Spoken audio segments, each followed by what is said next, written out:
નમસ્કાર, YNN ન્યૂઝમાં આપનું સ્વાગત છે। સમાચારમાં વાત કરીએ તો વડોદરા શહેરના સંગમ 4 રસ્તા નજીક આવેલ જલારામ ખમણ હાઉસની બાજુમાં પાર્લરની દુકાનમાં બન્યો આગનો બનાવ।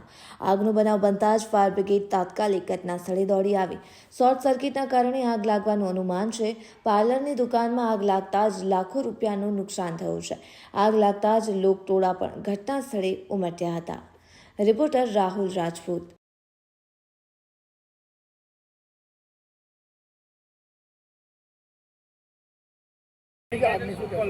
કંટ્રોલથી અમને સંગમ 4 રસ્તા પાસે જે જલારામ હાઉસ છે એમના બાજુમાં એક પાર્લર હતું, ત્યાં આગનો ઘટનાનો કોલ આવેલો। અમે તરત જ ઘટના સ્થળે પહોંચીને પાણીનો મારો ચલાવીને આગને કંટ્રોલમાં લીધી છે। કોઈ જાતનું હાનિ થયેલ નથી।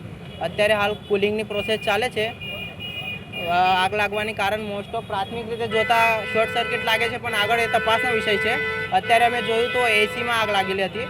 અત્યારે બધું કંટ્રોલમાં કરીને કુલિંગની પ્રોસેસ ચાલે છે। આગળની કાર્યવાહી ચાલશે।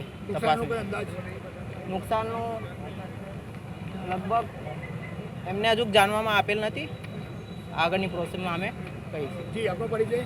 મારું નામ નરેશ માડી છે। પાણીગેટ ફાયર સ્ટેશનમાં સબ ફાયર ઓફિસર તરીકે કાર્યરત છું। ધન્યવાદ। Subscribe now and press the bell icon. Never miss an update.